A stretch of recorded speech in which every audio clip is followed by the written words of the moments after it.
All right, everyone, we are starting our second stage of the general method, which is data collection.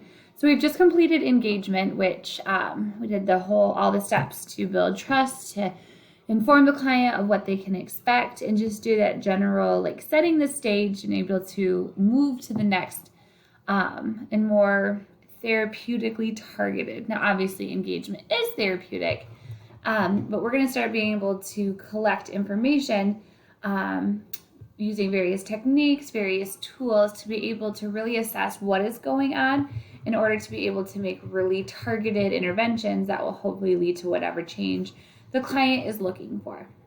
So, what is data collection? I think the two words of it, you're collecting data, is really the essential piece of what you're looking at. So, if you want to get all specific from the textbook, this is kind of how it breaks it down. So, as a social worker begins to engage the client system, so during engagement, building the trust, identifying the presenting problem, you need to gather the information, and data becomes essential because otherwise we're just guessing, or we're taking a subjective impression from your client. So whatever their reality is might not really be exactly what is going on. So generalist practitioners use research skills to distinguish fact from impression, assumption, or conclusion. So those three words are really subjective, and we're looking for more of the objective information. And so the goal is to acquire as much information that is factual. So we focus on the ecological perspective, and so we are looking at different areas. We're not just looking at one piece, just the problem or just the person. We're really taking time to collect data around what problem the client has identified, problems that we identify, information around the person, and information around their environment. So I put this prompt up prior to the slideshow or the video lecture, asking what are some things you'd want to know about a client. So this is really our opportunity to direct our questions to figure out what we specifically want to know. There's going to be some general type things that we're going to ask of every client, and we're going to teach you about the biopsychosocial spiritual tool. So a lot of that information is standard that you collect on everybody, but you might have specific questions for a client based on what they are coming to, like they're presenting a problem or coming to the table with. So if it's somebody who has expressed that they are looking to explore more about their gender identity or areas around sexuality, you might have very specific questions for them versus somebody who comes in who says, I really want to work on time management. So we kind of have to listen to what they're saying, then tailor our questions to that, but at the same time collecting the general information that we want to collect on everybody. So a social worker tries to tap into all possible resources for reliable data.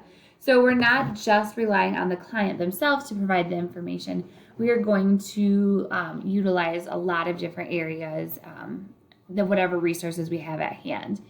And so actually I'm going to quick skip to this next one. I'll go back to the other one. But how is information gained? So obviously personal interviews, we're going to talk to the client directly. Using different assessment tools, so Geneagram, biopsychosocial assessment, an ECHOMAP is an ECOMAP, I like saying it better that way. It is another tool that is used. Those are all very generalist based. They're not specific to any therapy modality. Just listening and observing, so picking up on those nonverbals that you might observe with them in the waiting room, or if they have a family member in the session, kind of watching those interactions. That tells a lot often. Reviewing any records or documents from previous services or people who've worked with them, or if we've gotten records from a doctor's office or other agencies in the community, that can be a really helpful source.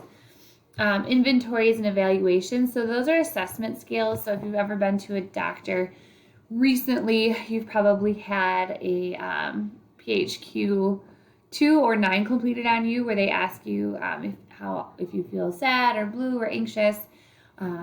Those types of questions are just good evidence-based scaling to kind of quantify some of the feelings and emotions that people have. Then verbal and written reports from outside the system, so not necessarily formal documents, but other communication you might have from outside sources. Again, remembering that you have to maintain confidentiality and privacy of records anytime you're collecting data with people besides the client, in order to not violate any confidentiality laws. So going back to that previous slide, some of the things that we're going to start digging away at is we've kind of checked in with the client asking, well, what brings you here today? And so they've identified a presenting problem. And we want to know, is this recurring? Is this something new?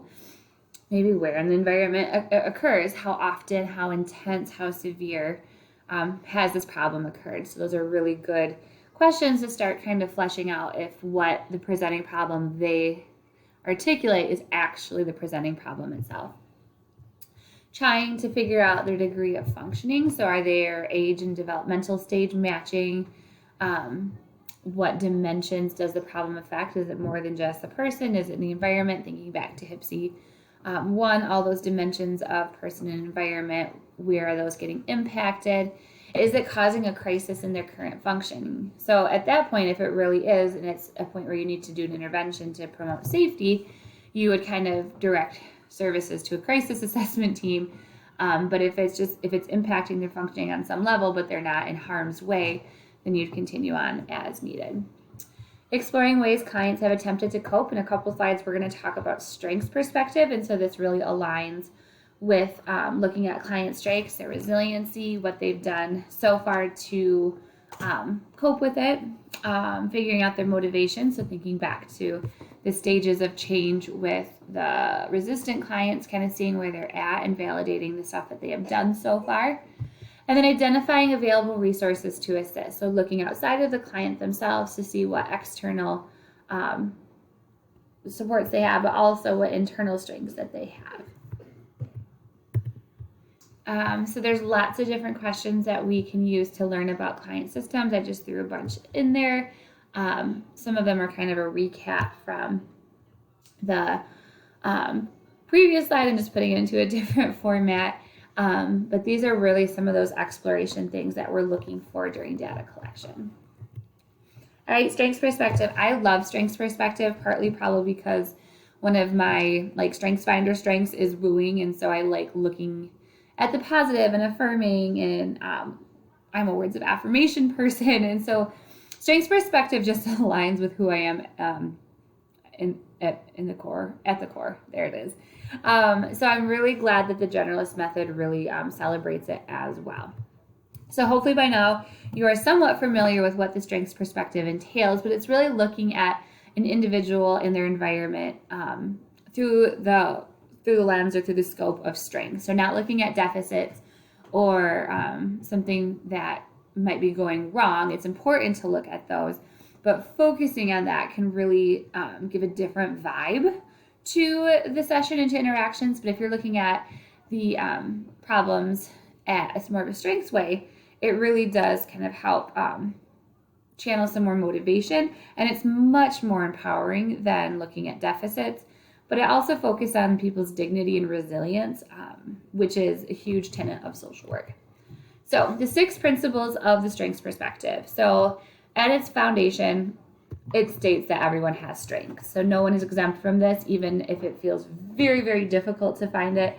A strength in a person, whether because their actions align so differently from what your value system is, or if a client is so depressed or down, I don't say down in the dumps, but just so negative, they might not see it, but there's still strengths present. It gives us the opportunity to collaborate with your clients because you're showing that you're identifying something in them that is worth advocating for, worth engaging with, and that it shows that you have belief in them. So it does really build so much of that foundation of a trusting relationship. It believes that adversity can bring opportunity. So again, kind of reframing adversity as something that can be empowering versus adversity being something that's like a death sentence or your life is over. But it's really showing that it can be overcome and that the individual and their environments have strengths to overcome that.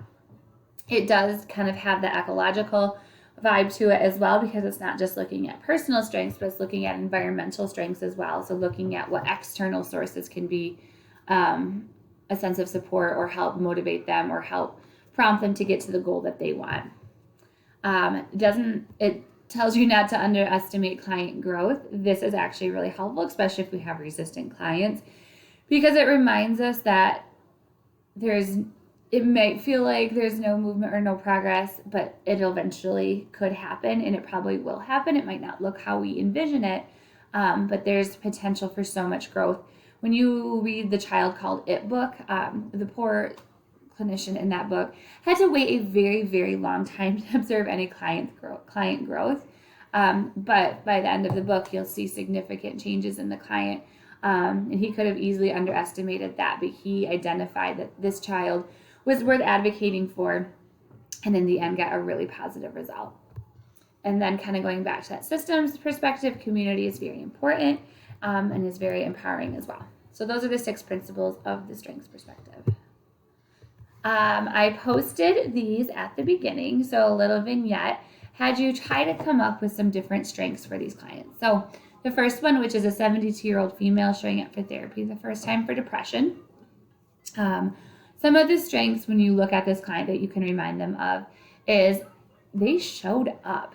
That in and of itself is a strength that you never want to minimize, because they didn't have to come. Even if they're mandated or court ordered, they still have a choice not to come. Granted, the outcomes then and the consequences would be very negative, but they still are making a conscious choice to be there. Whether they're ready to make changes or not, they still showed up.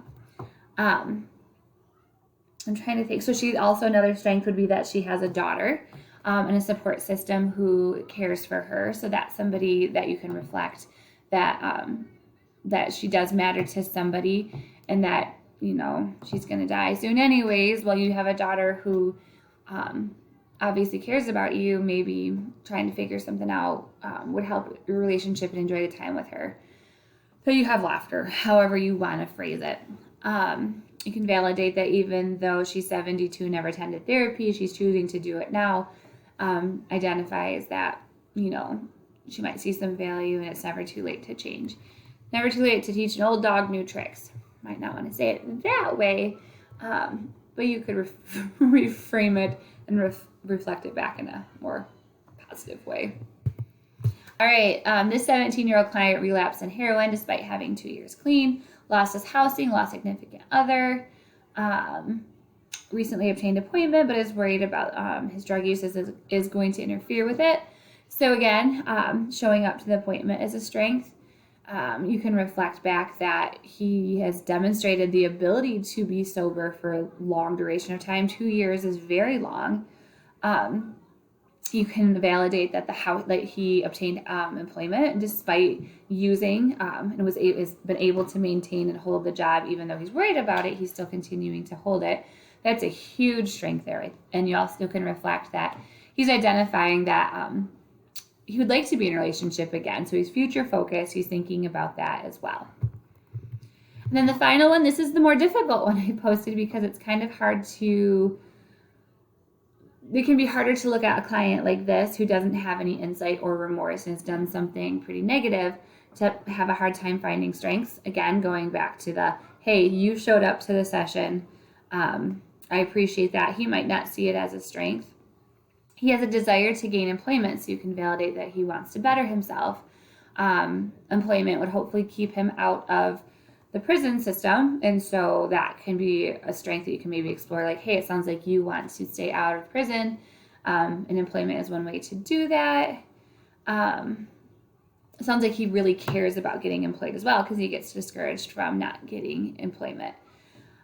You don't have to validate the actions or anything that isn't valid, but identifying actions that he's doing that can be a positive and help get him to whatever goal he's looking for, which it sounds like employment.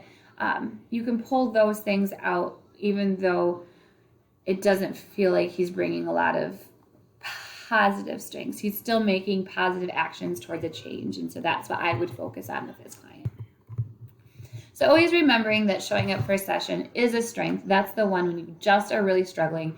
You can always validate, like, hey, you showed up, you are here, even though you had 1,000 things that could have prevented you.